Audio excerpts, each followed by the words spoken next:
Good afternoon, I'm Doug. I wrote the series The Guardsman under the pen name of R.G. Taark. Today we are on book 3, that's this one right here, Wrath and Retribution. We are on episode number 40, chapters 101 through 104. Please sit back, relax, and enjoy.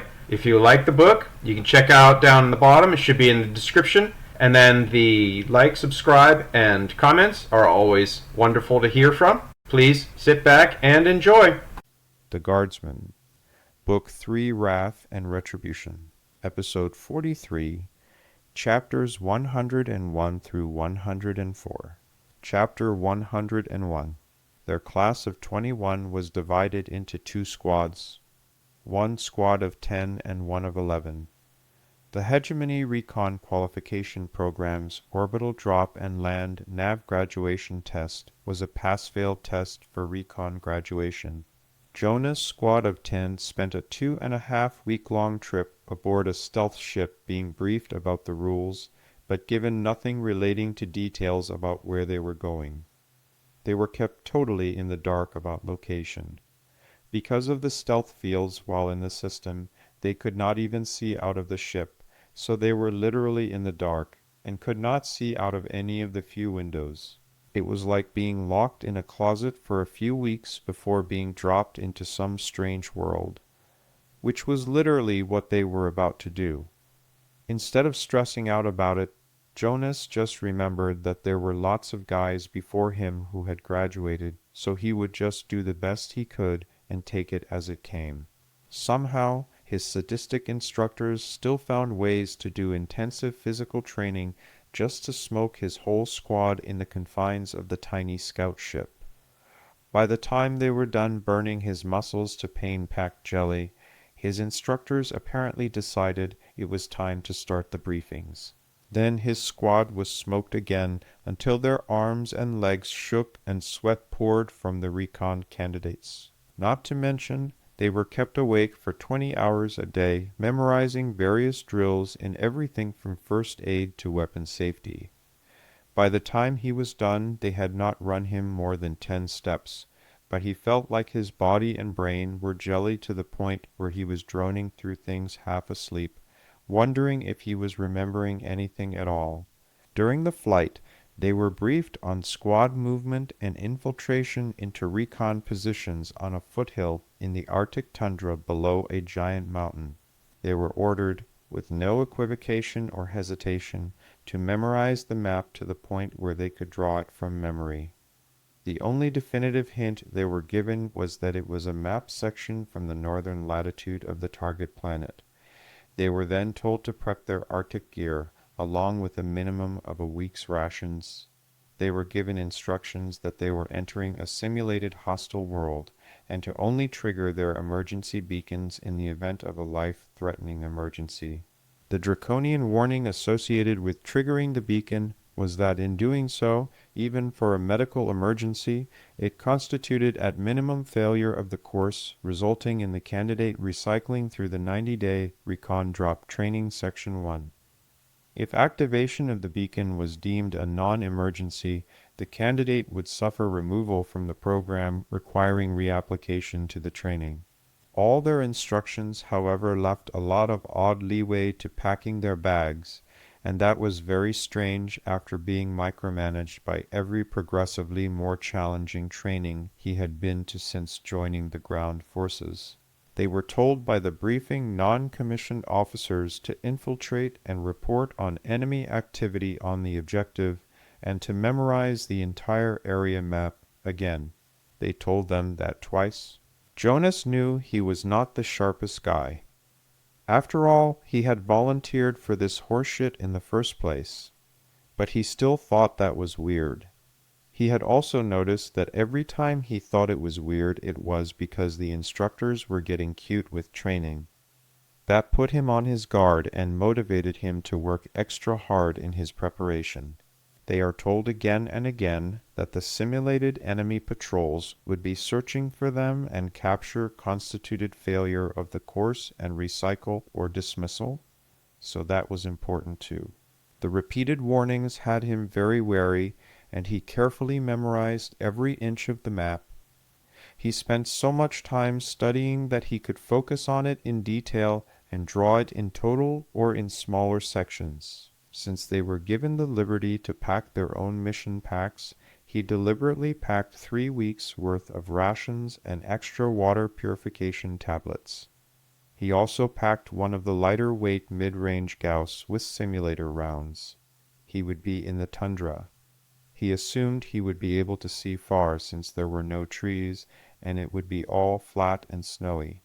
Finally, they crammed him into a tube, closed the hatch while he was babbling something, and locked him into complete and silent darkness. The tube lurched and clanked. Then he sat and sat and sat, and suddenly his whole world thumped. Before he knew it, he was rocketing down, feeling the inertia, blinded by the low atmosphere release as the air burned over the tiny viewport. As the pod heated and his equipment rattled in the straps, he wondered why in the hell he was doing this. A sudden wham slammed him down against the harnesses as his 3 drag chutes deployed. He could drift in on one, but 3 was better since he still landed fast enough to break his neck with all 3 deployed. Before he knew it, he was climbing out by instinct alone. In the corner of his eye, he saw the tiniest flash of another drop pod far off in the distance. By the time he looked up and his eyes focused on the blustering wind, glaring reflected sun, and sparkling blown ice crystals, it was long gone, with no other identifying markers in the area to mark its destination. Jonas cursed his luck. He had no idea what order he had been dropped in, and he knew there was absolutely no one else on his drop zone. He also knew that seeing another pod in this terrifyingly wide open tundra had no real measure of space or distance, especially for an agoraphobic kid from the cramped creches. He had hardly ever even believed that trees existed until basic training. Then he had gotten his fill of crawling all over through and around them and their slapping, cutting, and stinging branches. He never realized how comforting walls had been until he was prodded off the airship and onto a bus, with wheels of all things, and then prodded back off into a giant, terrifyingly open space in the middle of a green field with 1,000 other recruits on his day's starting cycle. Now he was stuck all alone in the middle of a frozen ice ball, with none of his squad within 100 kilometers of himself. He uttered a stream of profanity, cursing everything that would have earned him demerits in the creche and extra duty in basic. As he ripped his equipment out of the pod, which he was specifically and repeatedly instructed not to demolish for this training drop, he felt mildly better as he cursed up a storm to match the cutting cold of the Arctic tundra. He was pissed. When his digital map reader listed only malfunctioning and was unable to display any information, he was really pissed. He was nowhere near his team or planned drop zone. His equipment was going crazy. When he looked at his compass, it was spinning because he realized too late that he was sitting on the planet's magnetic North Pole. Disgusted, he shouldered his pack and started to trudge south toward all the distinguishing characteristics in the training area's map that he had memorized. He knew it was south because that was where the sun was scraping past the horizon. After the first night when his night vision ran dead, Jonas discovered more good news when he tried to replace the batteries. He realizes that not only were there none offered, but he remembered that there were never any to be had in the ship's equipment lockers. Jonas was so pissed off and tired at that point that he threw the map reader and depleted his night vision as far as he could manage. He stopped himself just before screaming in rage. He remembered only at the last second before screaming in rage that capture was a failure for the exercise. Jonas remembered too that he was signed for and financially responsible for all the equipment that he lost while in training. The cold was so brutal it sliced every exposed patch of skin. The blown ice ripped the rust and pelted him mercilessly. His hands shook in frustrated fists as he jumped up and down in rage, slamming his feet as hard as he could into the hard-packed snow and ice. Jonas grumbled all the way into the snowpack to find both pieces of equipment. He burned what felt like hours combing the silvery moonlit snowpack before he found both, fortunately not broken. Jonas realized that he was exhausted from his days aboard ship, the nerve-wracking experience of his first space drop, then hiking in the Arctic all day and freezing in the cold. In the dark, he found a low bowl in the ice pack. It was nice and low and out of the most cutting wind. Most of all the depression was out of the path of the tiny razor-sharp blown ice chips that slipped into every gap in his clothing before cutting his skin with burning irritation and then melting wetly and stealing body heat.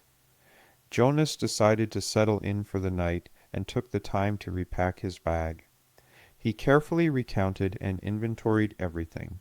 While repacking his bag, he packed all his depleted battery and malfunctioning tech in the bottom of his pack. He then repositioned the remaining items, placing food and changes of clothing at the top.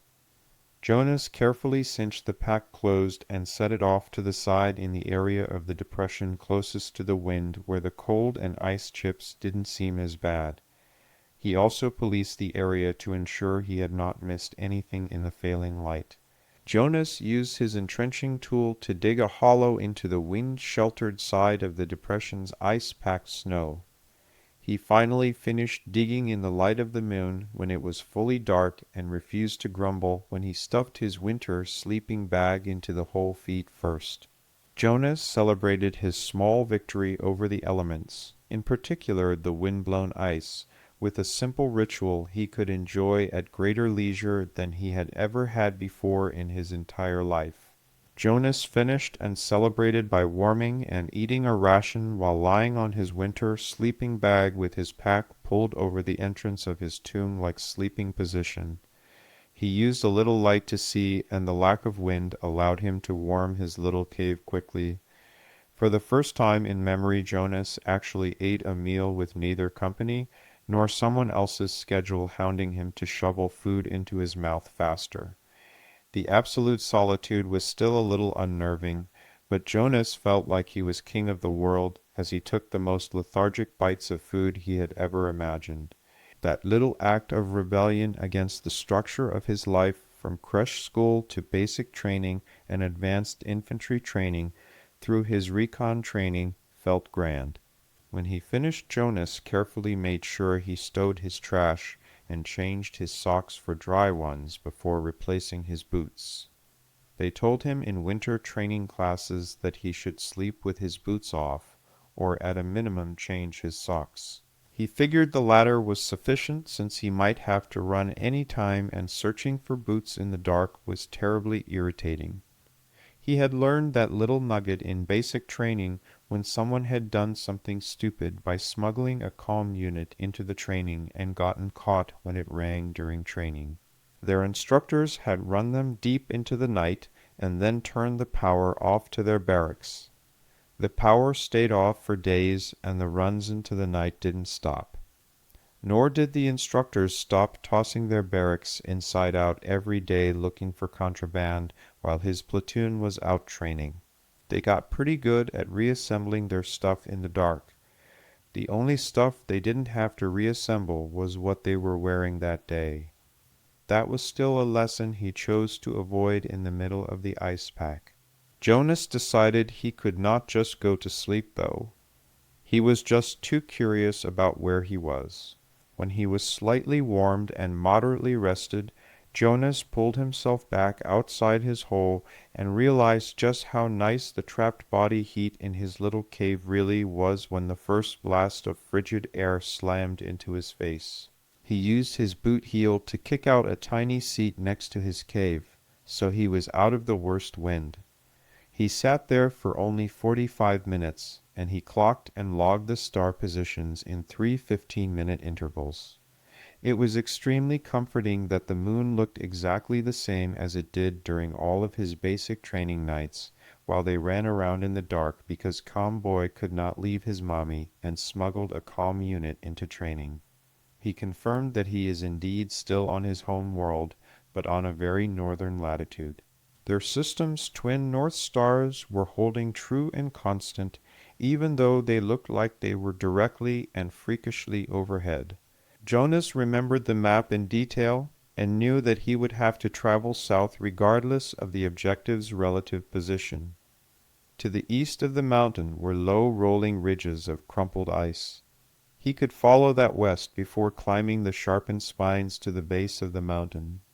To the west of the objective mountain, there was a glacial crack 100 meters across and nearly a kilometer deep into the ice.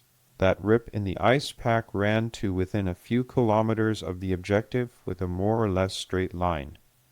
Either way, the mountain was alone and tall enough that he would be able to see it from many kilometers away. The peak of the gently sloping conical mountain was over 4,200 meters tall. Thinking back to his land navigation classes in his advanced training, that meant that to the mountain's top, he should be able to see it from nearly 700 kilometers away in perfect visibility from a decent vantage point.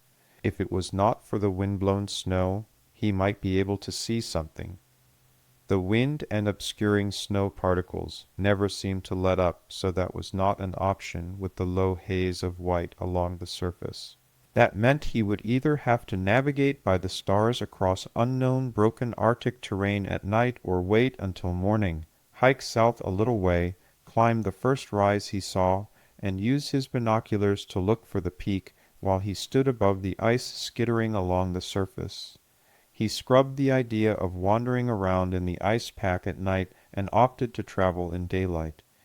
It was early autumn in the northern hemisphere, so that meant that the nights would be getting longer and there would be less and less light during the day hours the longer he spent wandering around the tundra.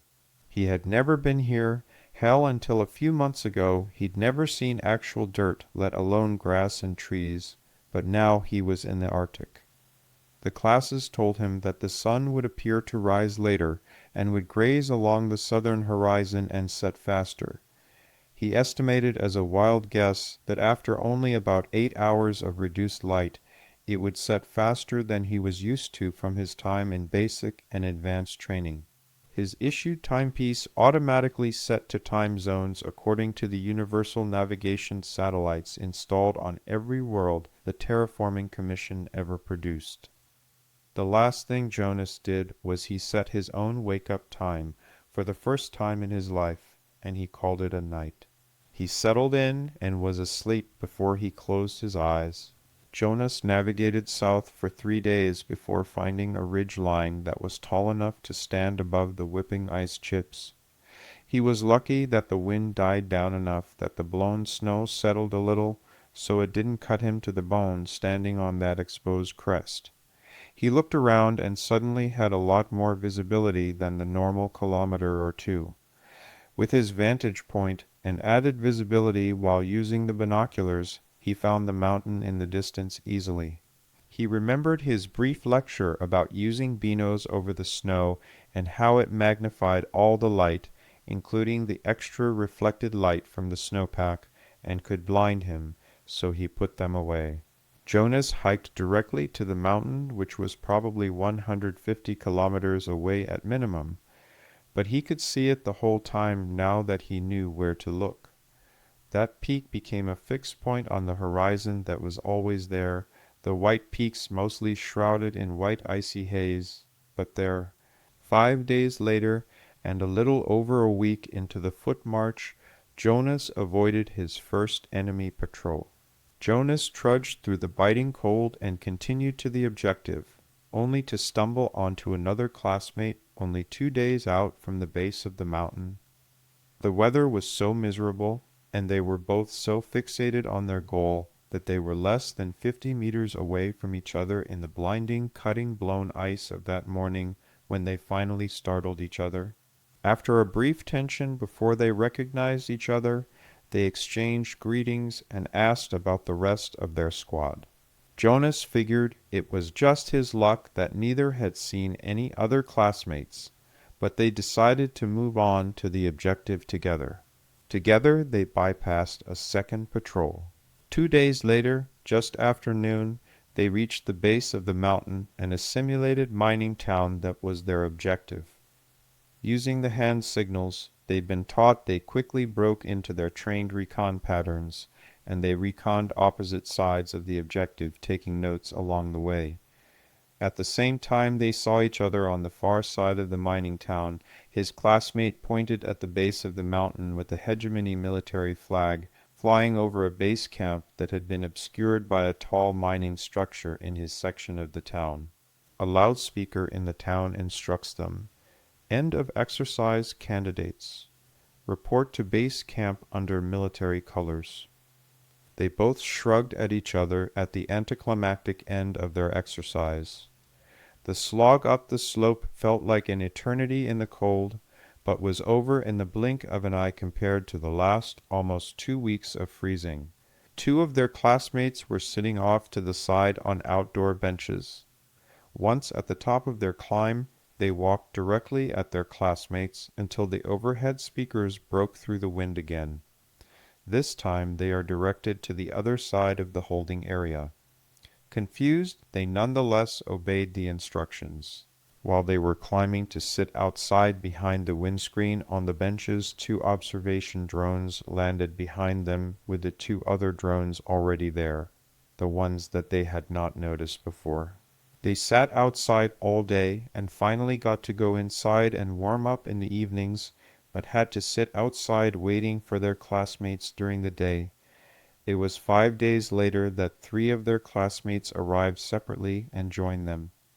2 were medically evacuated early in the mission with frostbite and hypothermia. A third was evacuated with a broken leg the day after they returned.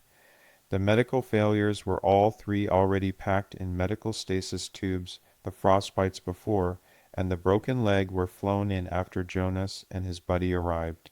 The instructors ensured that they didn't see their injured classmates until they were instructed to later carry their classmate with the broken leg in his stasis tube. Jonas realized as every single one of his classmates arrived that after every one of the candidates, an observation drone landed behind them. It did not take him long to realize that they had all been covered by their own observation UAV, as each landed behind the bleachers after they arrived. He shook his head as he realized they had never been alone the whole time, and they had all been watched and evaluated probably from the second they landed. That he had to think about it twice for the idea to sink in just told him how exhausting the training had been. They were all packed into a dropship for the flight back to base with orders not to speak or communicate with each other in any way. They were not given audio plugs for their sound muffling headgear during the flight anyway, and the dropship flew with the back down and doors open, so they could not shout over the ripping ice cold wind anyway. At some point, Jonas fell asleep during the flight. They landed hours later in the military headquarters building and were separated. The medical failures were removed first and taken straight to the hospital, while a staff sergeant watched over the remainder of his squad from the bottom of the ramp. That staff sergeant then pointed out the course failures to a different team who arrived immediately following the departure of the medics. They were directed off the back of the ship, where they were herded down the ramp and to the left, never to be seen again. The 5 successful candidates, along with Jonas, were directed off the ship to the right. At the same time he was moving down the ramp, 3 empty medical pods were taken up onto the dropship along the other side of the ramp. He realized the grim efficiency was to replace the pods they'd flown out when they left the training facility. Suddenly they were reintroduced to the rest of their depleted class, and the 9 remaining candidates were taken to graduation for the first phase of their recon training. Now that he was on the ground and back in his city, Jonas felt like he had blinked, and the field training was over. The whole time he had been stuck in the Arctic had felt like an eternity. Chapter 102. Casimir was the toast of the table, as he should be properly recognized. It was, of course, the wrong table. But after 3.5 months, strapped under what seemed like 100 different cargo container tugs, abandoned repeatedly at various lonely cargo container deep space dead drops, without a clue as to when or even if he would ever be picked up again. It was very nice to be on a world with a breathable atmosphere. Any world at this point was better than floating in directionless deep space. He finally landed on Tarfona and was conducted to, of all things, a seaside stone castle on a craggy rock coast. The whole time they flew him around on the planet, he was still in his container living environment. He watched the whole flight on his screens as he sipped the last of his stowed brandy. He watched right up until the cargo flyer deposited him directly in the castle's courtyard. His cloyingly polite hostess and her husband apparently savored their distant Germanic heritage by eccentrically indulging their fancy with a stone fortress. The whole thing was pristinely carved and maintained as some petty millennium before long-dead Earth warlord would have enjoyed. The difference was that they did not suffer from drafty gaps in the walls or annoyances like cold floors. Though the Hegemony and Celesta's League both spoke English as their primary languages, his hosts even pronounced their names with a distinctly Germanic lilt. Berdine Riedesel had insisted he debase himself and press hand to the floor of her banquet hall in front of all her husband's naval captains. Not that Casimir was particularly interested in the floors themselves, but what he expected to be a cold stone floor in the castle's great hall, for lack of a better word, was pleasantly warm. Johann Riedesel had gone to great lengths during his tedious sermonizing about how hundreds of meters of flexible tubing carried warm water to heat the floors. He went on and on to explain that during the autumn and winter months like now, they could warm their vacation home without the bother of such tacky things as air vents and centralized blower systems that would defeat the mystique they'd labored to create with their eccentric project. They went on and on about how pleasant the spring and summer sea breezes were, with the cool stone walls relieving the need for any centralized cooling during those months. Casimir just smiled and nodded in inappropriate moments as they blathered. All told, Casimir was not particularly impressed. His host and hostess on Tarfona would never know that though. As the hero's reception moved into a formal dining phase, Casimir was placed on Johann's right hand at the table, with Berdine to her husband's left. Various anonymous functionaries and hangers crowded the upper table. Some droll little official sat at and pestered Casimir from his right elbow. Below them, seated at huge carved wooden tables in raucous celebration, were many captains. Casimir, as the proper hegemony director of intelligence, recognized many of them as some of the Celesta's League's more infamous privateers. Casimir drank the fine vintage wine Riedesel kept readily flowing and showed rapt attention to Johann's sermonizing about a new age in relations and stronger bond between brother corporate empires. All the while the overhead lighting mimicked what Casimir could only guess was supposed to be flickering torchlight and real wood fires blazed in the four corners of the great hall. The fires and mimed torch light gave everything a pungent and smoky flavor along with a warm smell. Realistically, Casimir knew beyond a shadow of a doubt that Riedesel's North Star Manufacturing and Mining was little more than an overgrown tool and die company. They just happened to be fairly proficient at building starships and freighters. Outside of the standard manufactured goods, there were only two things this backwater world was known for producing. The first was fine natural leather products, which were under strict embargo by hegemony customs. The other was their despicable privateers, who were some of the finest space bandits who'd ever existed. They ranged far and wide, covertly snatching wealth from all over the human galaxy from the hands of other corporate entities. As he swallowed another mouthful of the strong red wine, Casimir made a mental note to discuss with one of those reprehensible pirates the secrets of their trade. They owed him. He had passed their agents many profitable targets of opportunity to weaken his indolent uncle's grasp on hegemony power over the years. However, try as he might, Casimir could never figure out those captains' precise tactics that allowed their invisible entrance and exit from profitable success. It would be an interesting chat for later. While drinking deeply of the first fresh wine Casimir had enjoyed in months, his host interrupted and demanded to know, "It's good, isn't it?" Casimir choked back his frustration at the interruption with his last swallow of wine. He replied succinctly, "Indeed, it is excellent, Johann. It is a well-rounded taste with a dry, but not overly dry, finish, and if I'm not mistaken a little stronger than the usual grape vintages." Johann laughed pleasantly and slammed his meaty palm on the white cloth-covered tabletop, causing serving dishes, plates, and utensils to pop for a moment.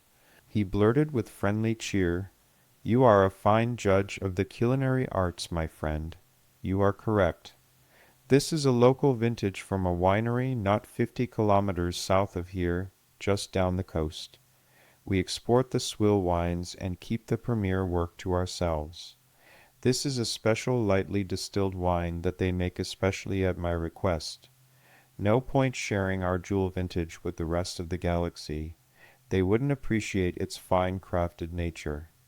Casimir smiled, but decided to knock his host down a peg. He spoke conversationally, "I'm not so sure, Johann. I think I might go the other direction and order that vineyard expanded. That would produce enough for export, and you'd be ensured proper exposure all throughout the human worlds." To cover his contradiction, Casimir complimented, "You may be able to usurp some of the oldest regions of premier earth wines with this vintage. Perhaps yours could become one of the toast wines at the Terraforming Commission. Then everyone who mattered in the galaxy would know your prowess." Smiling in return at the compliment, Johann nodded sagely, "Indeed, that would be an interesting position to find ourselves in as the house wine provider of the Terraforming Commission." Changing tacks, when Casimir was not expecting it, the brute slammed his hand into Casimir's back as he was reaching for his wine glass and demanded, "Tell us, Casimir. I received word only days before your arrival that you were on the way, and had quite an adventure before departing. I only received the sparsest details. Please do tell us the rest of the story, sir." The steward refilled his glass for the fourth, or was it the fifth time? Casimir could not remember. It didn't matter anyway. He was not going to complain about being plied with some of the finest wine he had ever tasted. Casimir plucked the refilled glass from the table and began to regale his now rapt audience with the tale of his harrowing adventures. He described everything in such thrilling detail, and his oratory prowess was so pristine that the assembled captains held to every word. He completely enjoyed the theater of the thing. Casimir had not had this much fun in what felt like decades, as he stood wine-glass in hand and gloated about single-handedly crashing the hegemony's economy. He paused for another long pull, only to restart with a detailed telling of the billions upon billions of credits he'd made shorting Kroino's generation holdings. His audience leaned toward him, clapped, and roared their appreciation at hearing about the savaging their despised enemy had taken at his hands. They even appreciated the pilferage and chaos he used to spread the panic that had allowed him to nearly single-handedly conduct a hostile takeover of their rival. Casimir pounded the last of the wine from his glass down his throat as he stood, left hand on the table, pointing out at them with an empty glass in his right hand, as he told them the best part. Casimir gloated, "In a single day, I cashed out over 153 million credits worth of gold coins." Shocked and amazed, the roar of approval was deafening as his hands shot above his head, triumphantly accepting their standing ovation and shouted encouragement. Exhausted, invigorated, heady, and delighted, Casimir flopped back into his seat as even Burdine and Johann Riedesel applauded raucously from their embroidered red bear on green field family crest upholstered chairs. Thrilled, Johann clamped his right hand over Casimir's left arm in a friendly embrace, as he pressed his wild beating heart with his left hand, and asked amazed, "Friend Casimir, that is truly an amazing adventure, and what have you done with all this coin?" Casimir smiled as the steward refilled his glass yet again. He smiled at the wine and ignored the fellow as he accepted and drank deeply.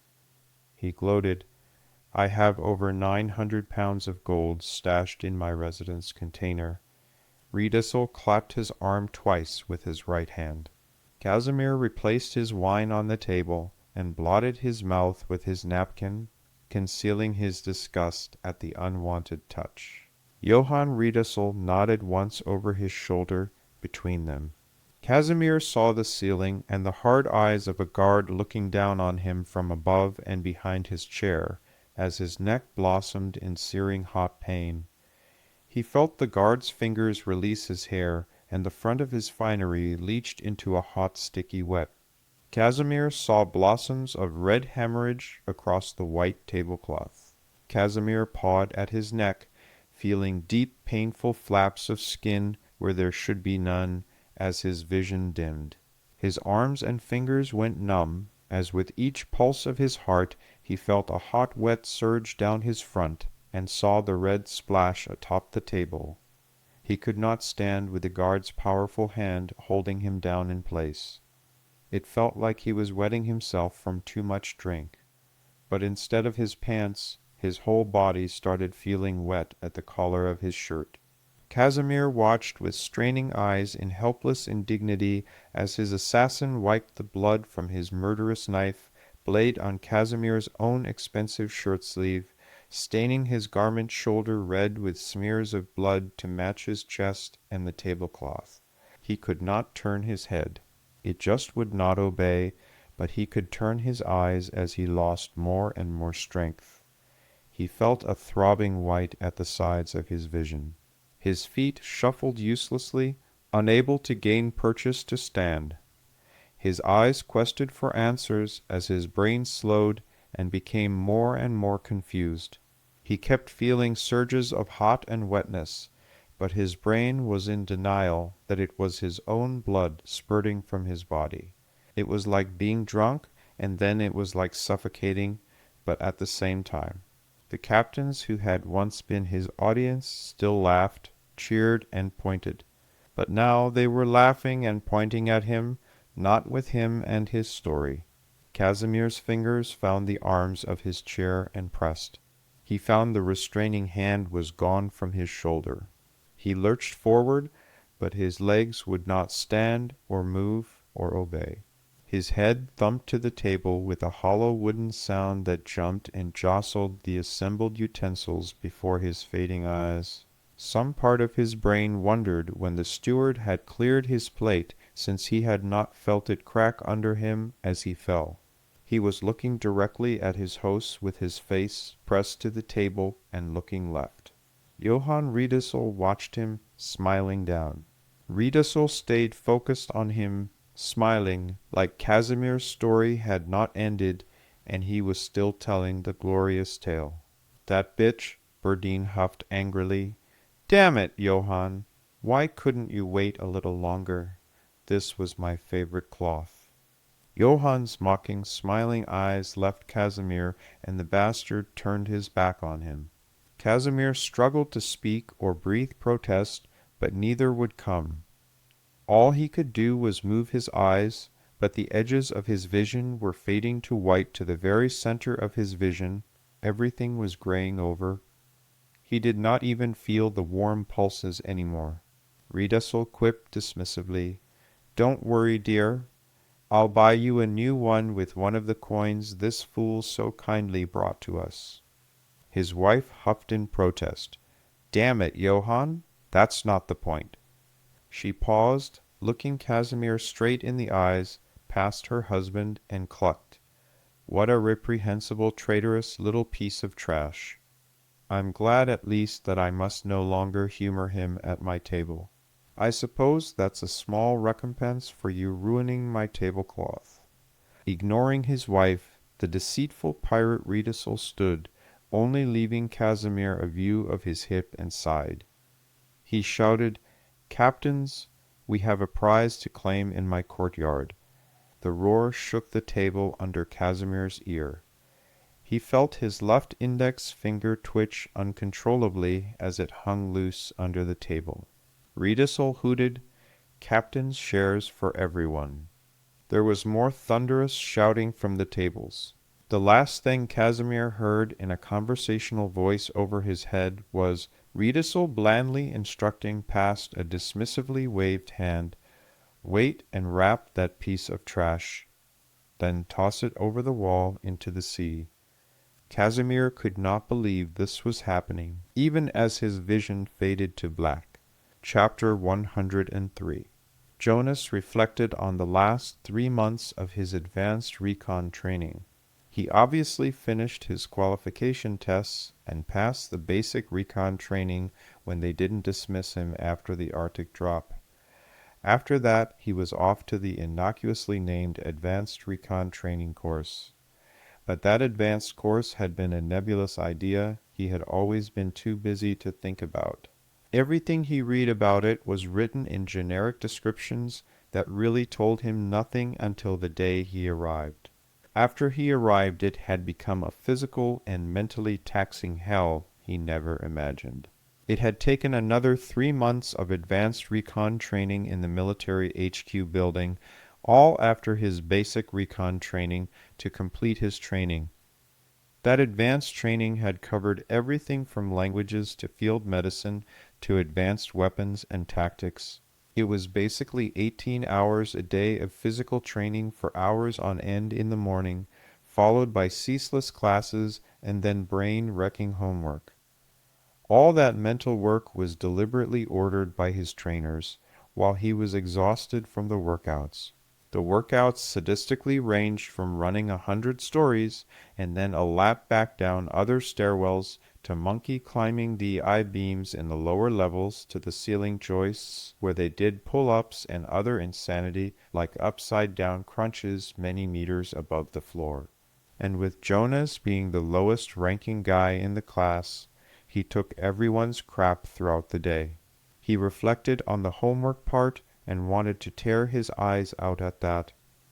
He thought he had escaped that when he had left the damnable creche school. It had followed him, though. The fun part of the advanced stage of the recon course was that he had weekends off, except on field training weeks where they were flown to the other side of the planet and dropped in the damn sticks. Otherwise, he was in barracks on weeknights. The first weekend he had had free since enlisting all those months before he met Melina. It seemed like a whole lifetime since he had seen her. She was doing great. She was working full-time and in school at the same time. Her residence building and job were actually not too far away from where he was training in the Milik building. She babbled endlessly and happily about what she was doing, and where she was working at the dental clinic as an office assistant, and about her night classes to become a dental hygienist. She was exactly like he remembered her, without bothersome classmates hanging all over her. He was so content to just sit and listen to her that when she finally wound down a little, he finally spoke. The first thing he said without thinking was, "I should ask you to marry me." He was floored when she said, "Yes, of course you should. It's about time you asked me, Jonas Travis Bellicose." She pulled her drink through the straw, not breaking eye contact. And then she asked, "How about next weekend?" "Next weekend sounds good to me." So here he was in his uniform, just under 3 months later, standing at attention along the front wall in a mid-sized conference room with the friends and family of his class crowded into the rest of the room. Melina bounced happily and smiled while they were all braced at attention, while their gold recon insignia were affixed to their fancy and stupidly expensive dress vest uniforms. Every single one of Jonah's graduation class received hard copies of their orders too, unanimously and immediately posting them all to the fleet. The next afternoon he shipped directly to his new fleet recon unit, already in orbit above the only world he had ever known yet. Chapter 104. To say that Persephone had been clingy for the last 2 months would have been an understatement. She had known Tomies was due back during that time, and Samson had hardly been able to change socks without her being there wringing her hands. It took Suline's hand seizing his left uniform sleeve and jerking him back to her attention so she could speak directly into his ear in a corridor for him to realize why. She never cracked her perfect smile or showed any distress, but her words cut to the bone. She spoke directly. "Stop being a stubborn jackass, Samson. You've been to war on 24 worlds, and now you're leaving again. To you, it's another day in the office. This is the first time Persephone has ever watched you go to war." Suline amended, "Without her being by your side. Cut her some slack, or she'll be a wreck the whole time you're gone." Persephone had almost broken down into a panic when Warsong dropped out of jump with Tomies and coasted into low orbit over the citadel. That harbinger of disaster arrived in the sky like some mystical portent, trying to cheer her up by telling her that the ship would need at least 3 days to refit and resupply before being ready to depart had the opposite effect. She'd instead cried for half the day. On top of that, she became extra clingy, insisting that every meal and all the minutes she could eke out of the day be spent with him. The only time he had been out of her easy reach was when he hand-carried a copy of the invasion plan up to Warsong and Captain Brockish. When he returned on the shuttle that had taken him up, she was waiting for him. He did not really want to go either, but 3 days ticked by fast. Samson finally boarded Warsong to depart the system and rendezvous with the rest of the fleet, which had been slowly disappearing from all over hegemony space to meet at their deep space rally point over the last many weeks. When they were finally underway, Samson spent his time chatting with Captain Brockish. The captain made some off-the-cuff comment about how very interested he was in the physics problem Samson had created. He was so interested, in fact, that while sequestered on the ship before departure, he had spent the time tormenting his ensigns with homework. Confused by the statement, Samson asked, "Homework? How so?" Instantly Captain Brockish perked at the invitation. "Oh, it's wonderful. Navigational computations by hand on actual paper. Radial calculus through varying gravity wells, given the speed and mass of both converging objects and gravity wells. Joules of energy produced, accounting for average acceleration rates from potential to kinetic energy, taking into account ohms of resistance and surface friction, heating in near vacuum, while accelerated to 10% C. It's glorious." The captain glowed as he gushed, expressing his enthusiasm for this particular brand of sadistic math-based training. "My officers suffered endlessly with those computations, High Commander." Samson felt his head poke forward slightly in trepidation and spoke, while still forming his thoughts. "Captain, you're—" Brockish interrupted, insane. Samson considered and retrenched the answer. "No. Not at first. I was going to call you a sadistic nerd. But insane pretty much covers it too." Captain Brockish just shrugged with a happily goofy smile and said, "I guess I can live with being called a sadistic nerd." Curious, Samson asked, "So, I take it you had fun with my little science project?" The captain wondered wistfully. "Indeed I did. You'd be amazed how boring it gets floating around in orbit over the same planet all the time. A field trip like the recent one to Earth is always appreciated occasionally, even if we didn't get to blow anything up that time. But what else is there to pass the time but maintenance, training, and homework?" Samson acknowledged a little fatalistically, "Well, that will change soon enough." Nodding his agreement, Captain Brockish agreed, I sure hope so. It is good of you to join us and give us an excuse to tag along with the rest of the fleet this time. Maybe we'll finally get to show those regular Navy slugs what we're made of, instead of always mopping the floor with them in simulated ship versus ship exercises and never getting to play in the real thing. Samson groused.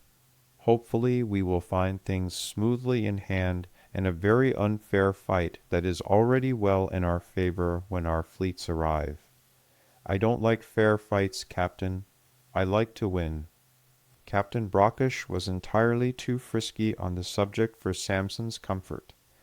He spoke with bland comfort. Nah, that would be entirely too easy, High Commander. You know the best fights are nail-biters that come down to the wire. Without heat and a smile, Samson corrected. Bullshit, Captain. I want it to be smooth and inexpensive on our side. He realized the captain was yanking his chain when Captain Brockish said, "What about death and honor and all that good stuff?" Remembering how much he hated thinking about dying sucking a vacuum in space, Samson snapped, "Captain, no way in hell do I want to be sucking vacuum on this trip." The spacer groaned his disappointment. "You're no fun, sir. Besides, you'll never suck vacuum." Samson replied with sardonic relief, "Well, that's good to hear." Captain Brockish needled him. "A kinetic energy round that is large enough to breach our hull and shielding would reduce us to our constituent atoms faster than your brain could register that we're dead, let alone try to breathe in said vacuum." Samson answered the ribbing with sarcasm of his own. "That's a comforting thought, Captain. I'll keep that in mind." Captain Brockish was definitely messing with him. Isn't it, though? I once heard a fat old naval philosopher pontificate about how modern naval battles were the closest things to becoming one with the universe. Since we are all made of trillions upon trillions of star particles, and in the blink of a nanosecond, we can all be reduced back to the same. As that time of reduction approaches zero, we become closer and closer to becoming one with the cosmos ourselves. Samson sighed and frowned at the hazing. He realized too late that he was suffering. All right, a very romantic sentiment, but that's enough of that nonsense, Captain. Now, I know you're just messing with me. You and I know damn well that we routinely tow damaged ships back to port for repairs. Knowing he was not going to get away with his games, Samson watched his captain smile. Damn it. "Sir, are you sure you don't want to hear the rest of it? It's really very good. I can usually keep legs going for another 5 to 10 minutes before they call me on it." Not wanting to give an inch, Samson spoke with as little humor as he could muster. "No, I don't want to hear it." Brockish kept messing with him. "If it makes you feel any better, sir, it took you less time than most legs to shake off my charm." Samson eyed his subordinate and intoned, "Right, and I'm not a leg. I'm a guardsman, and you know it." Smiling, Captain Brockish replied, "Damn skippy, sir. So are we. But we have a battle cruiser, and that makes us even cooler." Samson got into turnaround mode. "They really don't let you out enough, do they, Captain?" Shrugging, Captain Brockish suggested almost demurely, "A few more patrols would be nice, I suppose. But it's not like I would ever trade." He paused for a second. He spent the time fiddling with his controls. The main view screen scrolled through pristine stars to the crowded corona of their home world, swarming with jewel-like ships reflecting pure sunlight, beacons, stations, and the full surface of the planet visibly receding into the distance as they accelerated out of the gravity well. He reclined smoothly with a content smile and continued, "This view for anything." Samson watched the glorious green and deep blue seas of their world falling away to what had to be their bottom right rear for several long minutes in living color. Wire-thin white targeting pictograms around non-threat ships danced and slowly, but automatically combined into misty stacks of data as their range receded. Samson watched the world and everything he loved fall away. He hoped not for the last time and sighed, "No, I agree, that is a hell of a view. I'm not sure I'd trade it either if that was my office window." Thank you very much for your attention. Appreciate your listening. When you get a chance, please come and hit the like, subscribe, leave a comment, and check out the book for real down in the description.